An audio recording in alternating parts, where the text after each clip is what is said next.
This year 77-year-old Chow Bei-yi, who should have been enjoying her twilight years, was instead driven out of her home by her youngest daughter, living alone in a nursing home, with no one to rely on.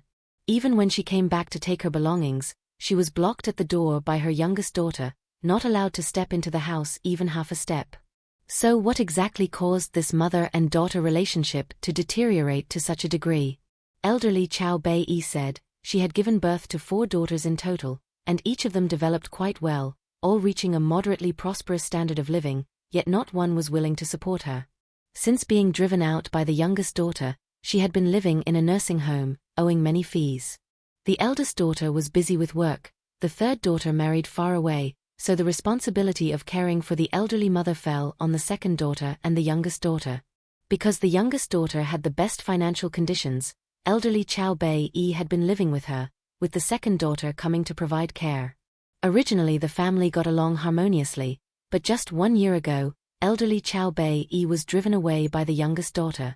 我不让他们的小我犯法，他们不跟着我了，他们也应该犯法。现在维护老妇人的合法权利，我弟我没过分啦，我只要他4个月跟着我，1个月够，200块钱不够，我就想搞500块钱。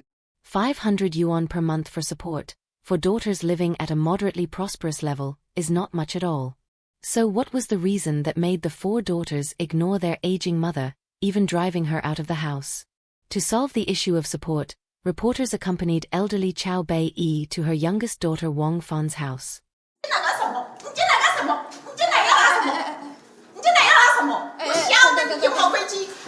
Faced with her mother's arrival, Wang Fan's emotions were extremely agitated, desperately preventing her mother from entering, and turned her accusations towards the other sisters.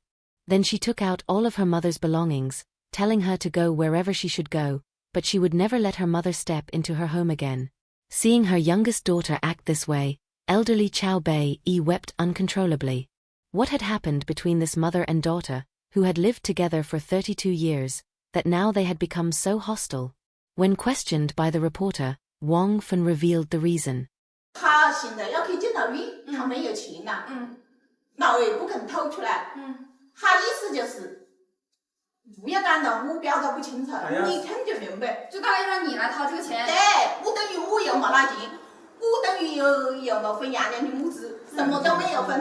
Wang Fan said, she did not drive her mother out, it was her mother who proposed to go to the nursing home.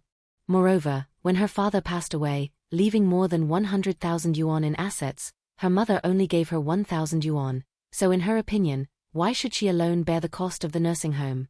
What's more, she had already cared for her mother for 15 years.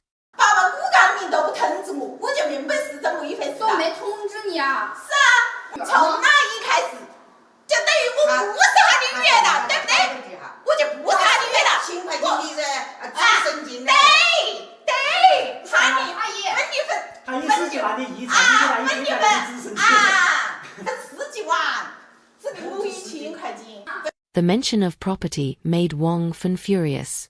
Regardless of whether she received property or not, the most important point was that after her father's death, not one person notified her. By the time all her father's funeral arrangements had been handled, she only learned from others that her father had already passed away. And during this whole process, the other 3 elder sisters had all participated, which made Wang Fan feel very uncomfortable. So how would elderly Chow Bei-yi explain this?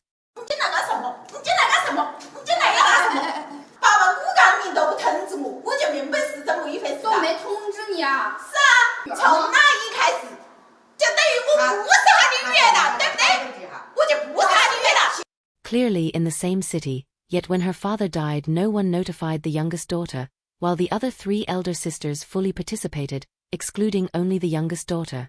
Afterwards, her mother secretly divided the inheritance to the other 3 elder sisters, giving only 1,000 yuan to the youngest daughter. Such actions made the youngest daughter feel heartbroken, yet elderly Chow Bei-yi refused to acknowledge her accusations.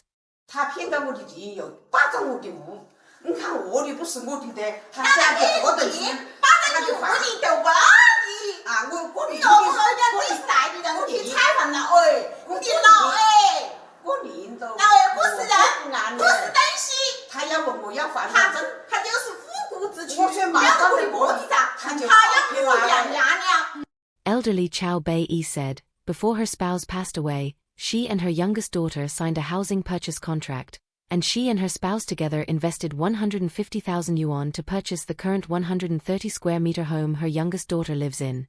But now the youngest daughter turned against her, not only refusing to support her, but also seizing her house. Although elderly Chow Bei took out the housing purchase contract, it contained no proof of the 150,000 yuan investment. Wang Fan, already harboring resentment, became even more agitated when her mother brought up the matter of the house. Because in this house, her mother had not put in a single cent, and all along it had been her mother and second elder sister scheming against her, forcing her family to move out, so that her mother could seize the house and then let the second elder sister inherit it. So what exactly was the truth of this matter? 他们去广州约束他们的钱，被老二保不住就是卖房啊，然后加一些存款啊，老两口已经有了一笔不错的积蓄了。对。他说就是他守不住，他说被人家骗了很多了也。然后就是说要跟你们这边男性的购房合同。Wang Fan said, while her father was alive, he had told them that the second elder sister often went to their mother to borrow money, and the money borrowed was never returned. Now the so-called housing purchase contract her mother produced was actually a fake contract they signed at the time to protect the father's money, pretending that the father had spent all his savings to buy their house. The purpose was to make the other children believe that their father no longer had savings. Precisely for this reason, only the father's name appeared on the housing purchase contract. While the father was alive, the family never quarreled over the contract, and when they moved into this home, the mother was even very pleased. But now the mother was using a fake contract, even suing them to claim the property. 没有关于这个房款支付的证据，然后只是说他一直住在这个房子里面，拥有你们的产权证跟钥匙，但是不能证明他支付了购房款义务的这个事情，是吧？对。然后这里的判决结果就是说驳回原告全部诉讼请求，就是说这个房子跟你的那个岳母娘是完全没有任何关系的。对。As it turned out, the judgment had already been issued, dismissing elderly Chow Bei-yi's claim for the property.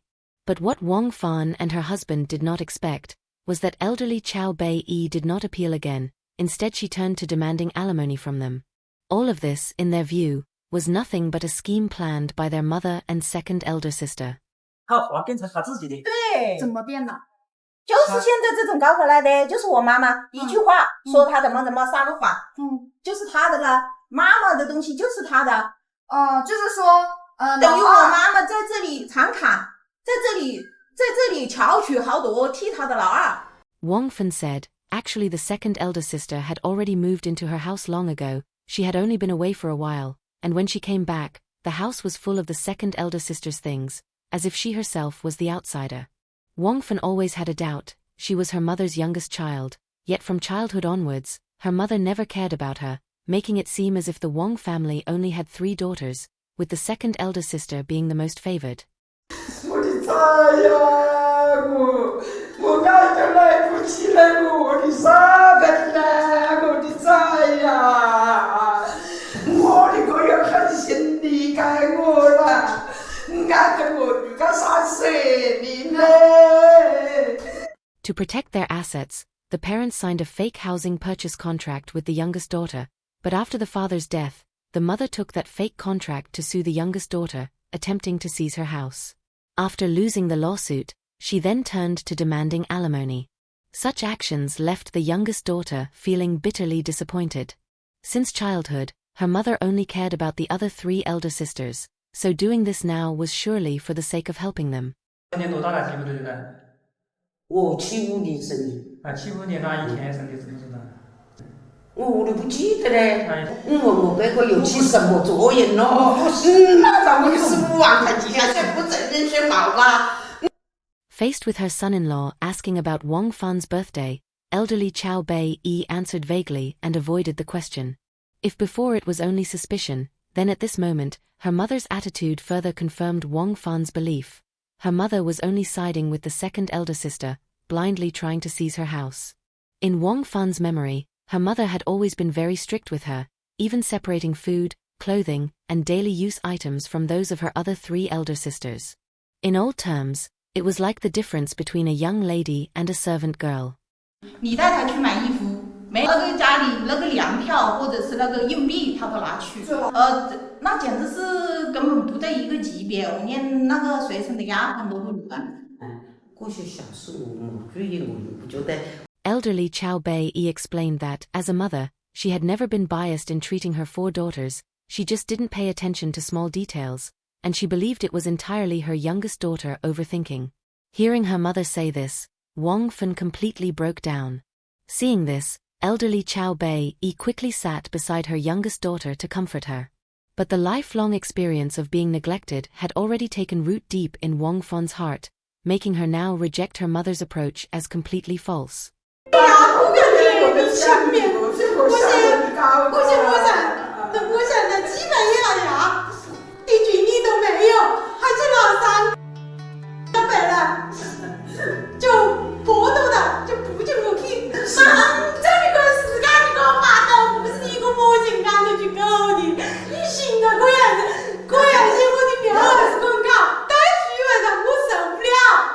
Her helpless eyes and hands with nowhere to rest showed how much Wang Fun longed for her mother's genuine love, but her mother always treated her as an outsider. Even when she wanted to pay respects to her father, her mother would not let her. A heart does not turn cold in one day, but now with elderly Chow Bei Yi's need for support becoming urgent, could she still take up the responsibility?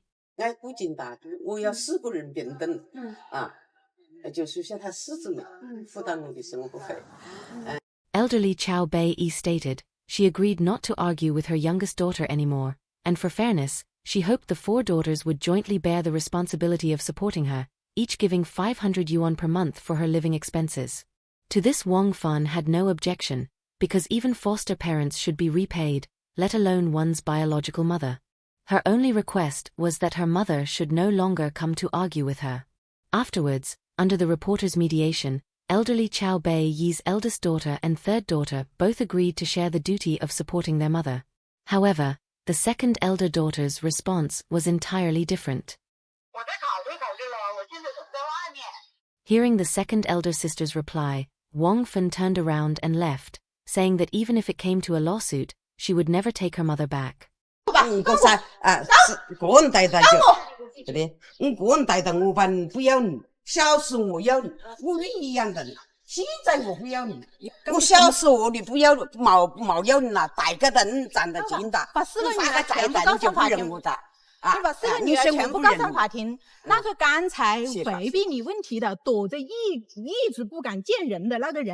Wang Fan's earlier suspicions seemed confirmed at this moment. The 2nd elder sister, who was their mother's most favored, gave such a reply, yet elderly Chow Bei did not blame the 2nd elder sister for evading, but instead scolded the youngest daughter for being unfilial. Everything has cause and effect. From the day a mother cannot treat her children equally, she should have known this day would come. This conflict between mother and daughter, in the end, is not only about the fight for alimony, nor only about the dispute over property and inheritance, but rather the bitter fruit of decades of favoritism. The father passed away without anyone notifying the youngest daughter, and the mother's long years of partiality towards the 2nd elder sister left Wang Fun, who most longed for her mother's love, completely heartbroken. Some say, if parents cannot treat all their children equally, in the end it is the whole family that suffers. Others say, no matter what, children must fulfill their duty of filial piety, even if resentment lingers in their hearts. But the question is, can filial duty and fairness be separated? Should a neglected child still unconditionally support her parents? What do you think? Please leave your thoughts in the comments. I am really looking forward to hearing your voice. If you enjoyed this video, don't forget to like and subscribe to our channel. We'll see you in the next episode.